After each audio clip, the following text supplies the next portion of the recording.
Глава 52. Взгляд Сэляня переместился к Цзэжуну. Поглядев на него, принц произнес: «Цзэжун, судя по тому, что я вижу, все эти годы твоя жизнь была полна захватывающих событий». После этой фразы Хуачен снял с него личину, надетую ранее. Увидев всех гостей, без спроса ворвавшихся к нему, в истинном обличии, Цзэжун так и вытаращил глаза. Лан Цаньц уже, сбитый с толку, проговорил: «Двоюродный братец». Ранее, услышав из уст Цзэжуна фразу «нам», народу Синьлы, он уже догадался о том, что при жизни лазурный демон являлся потомком Синьлы. Но и подумать не мог, что их с Сэлянем связывают подобные узы. Цзэжун всмотрелся в лицо Сэляня, затем оглядел его с головы до ног. То был странный взгляд, будто он алчно взирал на что-то необыкновенное. Но когда Цзэжун увидел за спиной Сэляня меч Фансинь, то вдруг разразился громким хохотом. «Вот как, значит, вот оно что, так Фансинь, это и есть ты. Ты и есть Фансинь. Ха-ха-ха». И хотя Лан Цаньцу не понимал, почему тот смеется, все же почувствовал себя не в своей тарелке и гневно крикнул: «Что здесь смешного?» Цзэжун со злобой огрызнулся: «Твое какое собачье дело, если я решил посмеяться над своим двоюродным братцем? Совсем недавно я сказал, что глупость вашего превосходительства сохранилась сквозь века, уж простите, я извиняюсь за мое невежество. Ведь ты, ученик великого мастера, а раз твой мастер таков, разве ты мог вырасти умником?» Он развернулся к Сэлиню. «Ты перебежал на сторону Юнань и поступил на службу советником, но дослужился до того, что собственный ученик проткнул тебя мечом. Разве не захватывающе? Разве не уморительно? Ну не по делам ли? Что за простофиля?» Стоило ему выговорить полслова простофиля, Хуачен снова обрушил на него удар, подобный молнии. Однако Цзэжуна и так-то не просто было заткнуть, а теперь, когда Сэлянь явил ему свое лицо, лазурный демон от чего-то и вовсе десятикратно воодушевился. Даже когда его вновь вбили в землю, непрерывно раздавались упрямые крики: «Простофиля! Простофиля! Простофиля!» На каждое слово приходился новый удар, отчего пол залило кровью. Сэлянь остановил вновь занесенную руку Хуачена и произнес: «Сань Лан, прекрати!» Хуачен резко возразил: «С какой это стати?» Сэлянь ответил: «Все в порядке, не обращай внимания, этот человек болен и весьма назойлив. Позволь мне с этим разобраться. Тебе не стоит связываться с ним». Принц мягко похлопал Хуачена по плечу, и тот, спустя долгое время, наконец тихо произнес: «Хорошо». Цзэжун оторвал голову от земли, с огромным трудом откатился в сторону и выплюнул: «А чего ты строишь из себя добродетель? Если правда не хотел, чтобы он избил меня, так и задержал бы его с самого начала. Что толку, что ты теперь притворно просишь прекратить? Никто тебя за великодушие по головке не погладит». Сэлянь ответил: «Я задержал его лишь потому, что не желаю, чтобы он пачкал руки. Тебе не кажется, что ты возомнил о себе немного лишнего?» После этих слов на залитом кровью лице Цзэжуна промелькнула вспышка гнева. Он злодейски рассмеялся: «Ой, царственный братец, а ты неплохо ладишь с Хуаченом, как я погляжу. А я-то думал, как же так вышло, что когда я отправил подчиненных передать тебе наилучшие пожелания от меня на праздник призраков, ни один из них не вернулся. Оказывается, все потому, что ты за Хуачена спрятался». Сэлянь ничего не знал о том, что Цзэжун когда-то подсылал к нему своих слуг. В ночь праздника призраков он впервые повстречал Хуачена и привел юношу в монастырь водных каштанов. Наверняка с теми подчиненными, которых послал Цзэжун, разобрался Хуачен. Подумав об этом, принц невольно взглянул на юношу рядом с собой. Цзэжун все не унимался: «А еще зовешь его Сань Ланом, что у вас за тесные отношения? Братец, но ты же важный чиновник верхних небес, как ты можешь якшаться с подобной нечистью? Не боишься запятнать свою репутацию? Ты ведь у нас такой идеальный, такой чистый и безупречный, озаряешь мир своим божественным сиянием». Ха-ха. Чиновники верхних небес в той или иной степени соглашались, что речи Муцина всегда звучат немного язвительно. Но если бы они для сравнения послушали, как разговаривает Цинжун, то узнали бы, что значит истинное ехидство, и поняли бы, что все это время несправедливо обвиняли Муцина. К тому же, Цежун не только говорил, он еще и играл. Схватившись за грудь, будто охваченный горем, он произнес: «Мой царственный братец, твой младший брат все эти годы ни секунды не провел, не вспоминая о тебе. Посмотри, с каким старанием я возвел для тебя это каменное изваяние. А потом поставил перед собой, чтобы каждую минуту, каждую секунду лицезреть твой героический облик. Ну как, неплохо сработано. Тебе нравится. Если не нравится, ничего страшного, так даже лучше. Я могу сделать еще». Ха-ха, стоило ему упомянуть каменную статую, лицо Хуачена вновь стало распространять вокруг морозную стужу. Если бы Сэлянь только что не попросил его остановиться, он бы уже отвесил наглецу хорошего пинка, втаптав его в землю. Сэлянь же отлично знал, каков характер Цежуна. У него была примечательная особенность: чем явственнее реагировать на его слова, тем сильнее он будет распаляться и подпрыгивать от радости. Нужно было действовать вопреки его ожиданиям, поэтому принц улыбнулся и преспокойно ответил: «Скульптура довольно неплоха, вот только вкусы у художника явно не слишком высоки. Надеюсь, это не очень тебя расстраивает».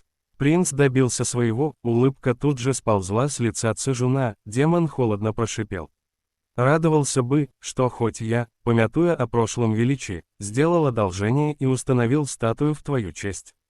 Кто еще станет так почитать тебя? В этот раз ты наверняка вознесся лишь благодаря тому, что ухватился за штанину Дзюнь-У да заливался горькими слезами, падая ниц, так что до крови колени стер. В чертогах верхних небес, куда ни глянь, который небожитель не превзойдет тебя в достоинстве и величии. Даже вознесшиеся всего 200 лет назад, и те имеют право попирать тебя ногами. Тебе уже скоро за 800, и посмотри, до чего ты докатился, неудачник». Сэлянь лишь мягко улыбнулся. «Да, твой старший брат поистине невезучий. Не то что младший, всего 800 лет, и уже свирепый». Сэлянь прекрасно знал, чем его усмирить.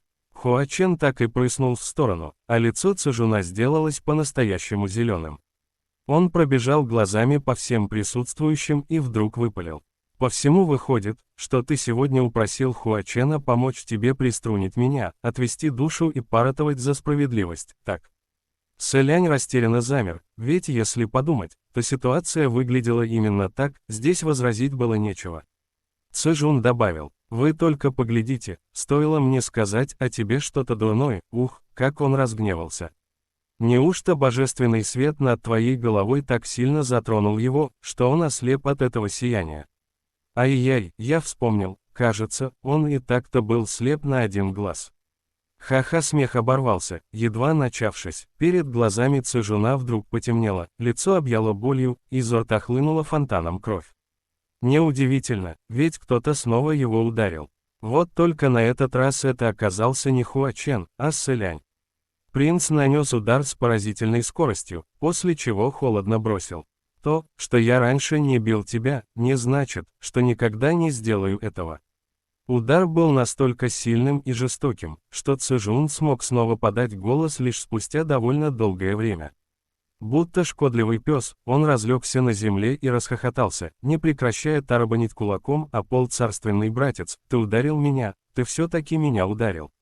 Небеса всемогущие, наш возвышенный и добросердечный, сострадающий всему живому, всегда готовый прийти на помощь его высочества наследный принц, который даже муравья не раздавит, выплеснул на меня свой гнев, да еще и ударил, подумать только, он ударил меня. Страх какой, спасайся кто может». Он перевозбудился до невозможности, вплоть до того, что стал похож на безумца. Лан Цаньцу никогда не приходилось видеть настолько странного поведения. Глядя на развернувшийся перед ним театр одного актера, небожитель потрясенно застыл, а потом пробормотал себе под нос: Он сумасшедший». Сэлянь привык к подобному, и потому не выглядел удивленным, только произнес: «Ты сам все слышал, он просто безумен, у него с головой не все в порядке. Нельзя верить ни единому его слову». Внезапно Цежун перестал смеяться, его лицо вновь сделалось серьезным. С холодной усмешкой он возразил: «Не спеши перед другими объявлять меня безумцем. Ответь ко мне, как умер князь Аньле». Только что Хуачен задавал тот же вопрос Цежуну, а теперь он сам спросил об этом Сэляня. Лан Цаньсу моментально приготовился слушать. Сердце Сэляня сжалось, он не мог сразу ответить на этот вопрос. Тогда Цзэжун медленно приподнялся и сел, опираясь на каменную статую, затем сказал. После смерти Аньлы я вскрыл его живот, чтобы осмотреть. Оказалось, что все его внутренности были повреждены невероятно свирепым и яростным потоком ци-меча, поэтому и внешних ранений не осталось, но при этом он без остановки кашлял кровью. Обыкновенный мечник просто не смог бы применить столь изощренный прием. Я тогда решил, что предатели из Юнань позвали иноземного мастера, чтобы подстроить все так, будто Аньлы скончался от болезни. Но теперь, если хорошенько подумать, становится ясно, был еще кое-кто, способный совершить подобное. И это, конечно же, мой дрожайший беспристрастный и справедливый двоюродный братец. Как-никак наш бог войны в короне из цветов, его высочество наследный принц, словно белый лотос с горы Тянь. Шань, в чистоте и непорочности не имеющий равных Хуачен с силой пнул его, и Цзэжун заголосил от боли. Лан Цаньсу же, у которого глаза заполнились красными прожилками, чувствовал, что его голова сейчас взорвется, обхватив ее руками, он вскрикнул. «Замолчи, что тебе стало ясно, кто тогда был убийцей, что случилось на перу чистого золота, что произошло с князем Аньлы, что вообще происходит?» Цзэжун ответил, «Лан Цаньсу, и как ты до сих пор не догадался? Даже до меня в общих чертах дошло. Видимо, ты и правда ничегошеньки не знал о том, каким человеком был твой наставник. Давай-ка я раскрою тебе правду о своем братце. Этот бывший его высочество наследный принц государства Синьлы перебежал на сторону Юнань, стал вашим советником, обучал тебя фехтованию 5 лет, он успел сказать лишь несколько фраз, когда Сэлянь вынул из-за спины меч. Но Лан Цаньсу не дал ему и шагу ступить, выставив перед принцем широкое лезвие своего меча, он предостерег. «Дай ему договорить», Сэлянь воскликнул, «ты же видишь, что он безумен, зачем слушать его бредни?» В воздухе сверкнуло тончайшее лезвие Фансиня, но удар на меч Лан Цаньсу пришелся такой силы, что тот едва удержал оружие в руках. Кто же мог представить, что в следующий миг под Фансинь проскользнет изгиб серебряного клинка, который подцепит и отведет его в сторону. Сэлянь так и остолбенел, а после крикнул. «Сань Лан!» Цзэжун прекрасно понимал, что Сэлянь не желает, чтобы он говорил лишнего и чтобы Лан Цаньсу все это услышал, и потому решил действовать назло, пользуясь моментом, он затараторил. Князь Аньлы был достойным сыном народа Синьлы. Послушно следуя моим указаниям, он притворился, что хочет стать тебе другом, а потом на перу чистого золота разом разделался со всем выводком неблагодарных псов Юнань. Когда твой наставник застал его на месте преступления, Аньлы сбежал. А ты, явившись во дворец чистого золота, на всю страну издал приказ о поимке советника Фан Синя. Это только предисловие, и каждое слово здесь, правда Сэлянь несколько раз порывался подойти и заткнуть Цзэжуну рот, но Хуачен не позволил ему этого сделать. Принц снова воскликнул, «Сань Лан», однако Хуачен безмолвствовал, не давая ему пройти мимо себя. И чем настойчивее Сэлянь пытался пробиться к Цзэжуну, тем быстрее слова вылетали из рта демона. Но когда мой святой двоюродный братец своими глазами увидел, как Аньлы совершил убийство, он наверняка подумал, куда же это годится. Так ведь неправильно, и потому отправился за князем Аньлы, чтобы наставить его на истинный путь. Но потом вдруг осознал, ой, вот ведь незадача, планы Аньлы не ограничивались лишь тайным убийством нескольких предателей, наставить его на истинный путь не представлялось возможным. Тогда он собрал волю в кулак и своими руками прикончил последнего оставшегося отпрыска кровной линии собственного императорского рода. А потом, когда ты схватил своего наставника и заколотил его в гроб, жизнь моего двоюродного братца под маской величественного и грозного советника завершилась. Братец, скажи-ка, верно я говорю. Он отхаркнул кровью к ногам коленопреклоненной каменной статуи и добавил, мне ли не знать тебя? Ты ведь обожал творить подобные вещи. О, наши прадеды, отошедшие в иной мир, полюбуйтесь, какого благонравного отпрыска вы породили. Из-за него род Сэ из Синьлы не просто лишился всего, но и вообще прервал свое существование на земле. Сэлянь, ты, вестник несчастий, злой дух поветрия. Твое рождение поистине стало самой большой бедой для государства Синьлы, но почему ты все никак не сдохнешь, почему до сих пор имеешь наглость жить на этом свете? Лан Цаньцу вмешался, но я своими глазами видел, как советник пронзил мечом сердце моего отца, как ты это объяснишь? Цзэжун ответил, если ты не сдурел и не ослеп с перепугу, я могу дать лишь одно объяснение увиденному тобой. А именно, Аньлы действительно поранил твоего отца мечом, но не насмерть. Лан Цаньцу спросил, и советник добил его. Цзэжун возмущенно вскрикнул, что ты такое говоришь? Мой дрожайший двоюродный братец, добрейший души человек, разве мог он сразу добить умирающего? Ему наверняка неловко было вот так без предисловий совершать убийство. Сначала нужно было соблюсти приличие и попытаться помочь раненому.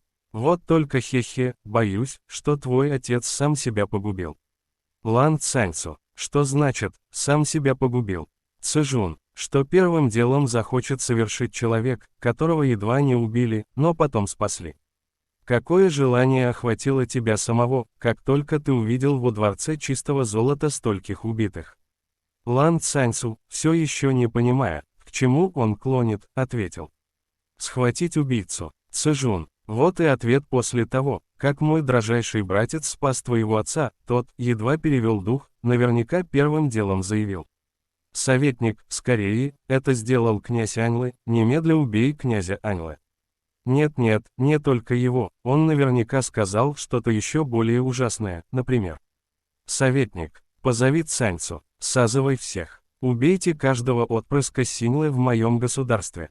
Я хочу, чтобы они были погребены вместе с умершими членами нашей семьи. Он столь точно изобразил полную гнева и отчаяния речь, что у слушателей пробежали мурашки по коже. Лан Цаньцу медленно побледнел. Цзэжун продолжал. Но даже если он тогда не приказал их убить, ведь твоя мать и остальная родня из выводка предателей были убиты Аньлы прямо на его глазах, и государь рано или поздно отдал бы приказ казнить всех потомков Синьлы в своем государстве. Твой драгоценный наставник, как это понял, подумал, не пойдет. Как ни крути, не годится, старикашку нельзя оставлять в живых. Поэтому он, конечно же, хлоп, и забрал у него последнюю надежду. Такой он, мой братец, все строит из себя святого, который не терпит несправедливости, вот только каждый раз все портит подобными выходками, когда и другим навредил, и себя погубил, хотел двум господам угодить, в итоге обоих прогневал, хи-хи, ха-ха.